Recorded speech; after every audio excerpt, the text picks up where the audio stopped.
Assalamualaikum warahmatullahi wabarakatuh.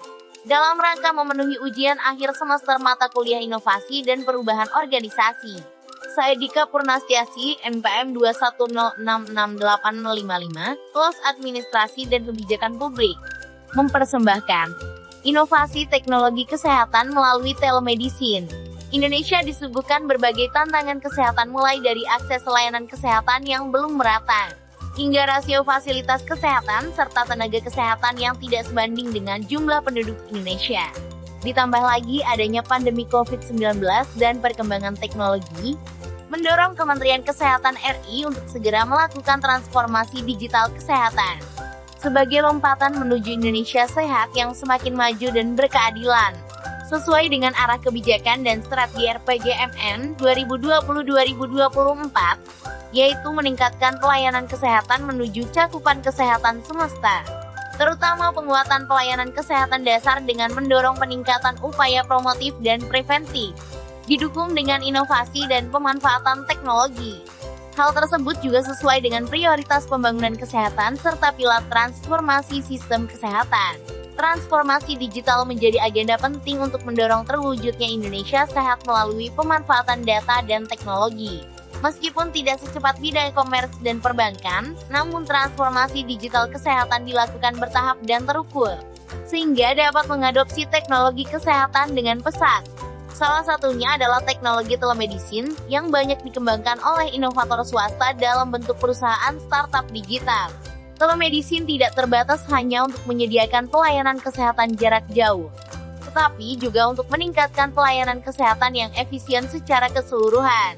Permasalahan yang melatar belakangi dibutuhkan inovasi telemedicine. Era VUCA dan revolusi industri 4.0 mendorong disrupsi digital secara luas.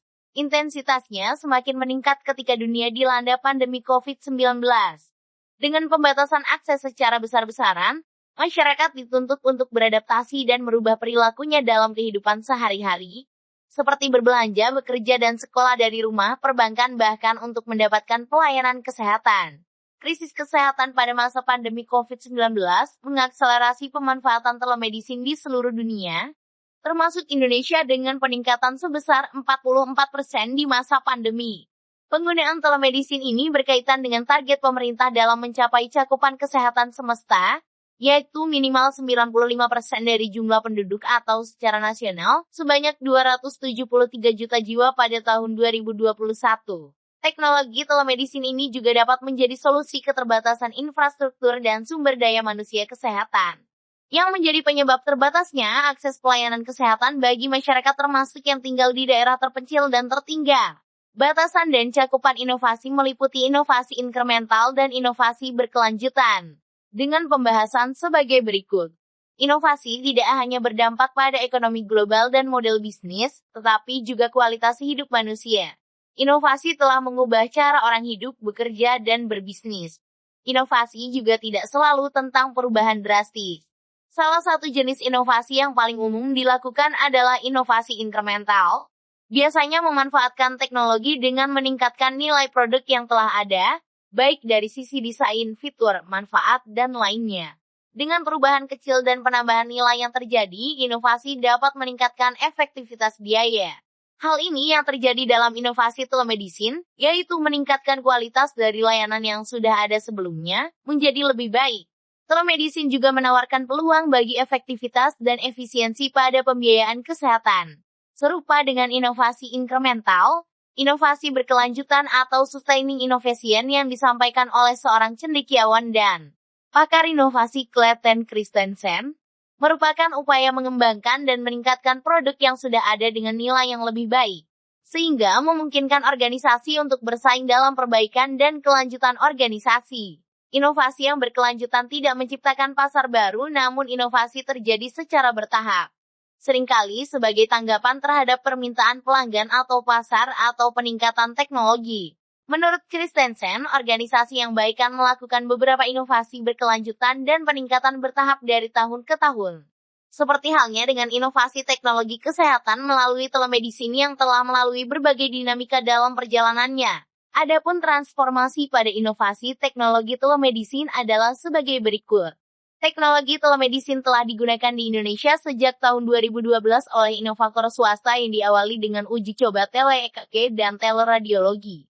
Kemudian pada 2016, tele-USG dan telekonsultasi mulai banyak dilakukan. Pandemi COVID-19 mengakselerasi penggunaan telemedicine untuk pemantauan dan pengobatan pada masyarakat yang terpapar, yang melakukan isolasi mandiri tanpa. Saat ini, perluasan teknologi telemedicine dilakukan dengan pengembangan sistem yang lebih mudah diakses tanpa perlu instalasi. Juga digunakan dan dengan cakupan yang lebih luas, diantaranya telekardiologi, telepsikiatri, teledermatologi, dan lain sebagainya. Aktor yang terlibat dalam inovasi ini diantaranya Kementerian Kesehatan, Kementerian Komunikasi dan Informatika, Dinas Kesehatan Kabupaten Kota, Fasilitas Pelayanan Kesehatan Primer, Fasilitas Pelayanan Kesehatan Rujukan Organisasi Profesi, platform startup telemedicine. Tantangan dan hambatan yang dihadapi dalam implementasi inovasi ini diantaranya, belum terintegrasinya data sistem kesehatan, masih terbatasnya payung hukum terkait teknologi informatika bidang kesehatan, budaya kerja yang masih konvensional. Masih banyak SDM kesehatan yang belum mengenal dan atau belum memiliki kompetensi untuk menggunakan sistem pelayanan kesehatan digital. Pembayaran dan tarif pelayanan kesehatan digital belum tersedia dalam skema JKN, jaringan internet yang terbatas dan tidak stabil. Implikasi yang didapatkan dalam pelaksanaan inovasi yaitu jangkauan yang lebih luas dalam memberikan akses pelayanan kesehatan, mengatasi keterbatasan fasilitas pelayanan kesehatan serta jumlah tenaga kesehatan, mengurangi penyebaran penyakit khususnya COVID-19, hingga menawarkan peluang bagi efektivitas dan efisiensi pada pembiayaan kesehatan. Inovasi teknologi kesehatan melalui telemedicine diharapkan dapat mengatasi berbagai tantangan kesehatan di Indonesia. Jarak tidak lagi menjadi masalah bagi masyarakat dalam mendapatkan akses layanan kesehatan. Telemedicine dapat memberikan banyak manfaat bagi masyarakat bahkan bagi negara. Sebagai bagian dari penutup, saya ingin mengutip pernyataan dari Ted Levitt. Sama seperti energi yang merupakan sumber kehidupan, ide adalah sumber inovasi. Demikian pula inovasi adalah percikan penting dari semua perubahan, peningkatan, dan kemajuan manusia. So do it wisely. Terima kasih. Wassalamualaikum warahmatullahi wabarakatuh.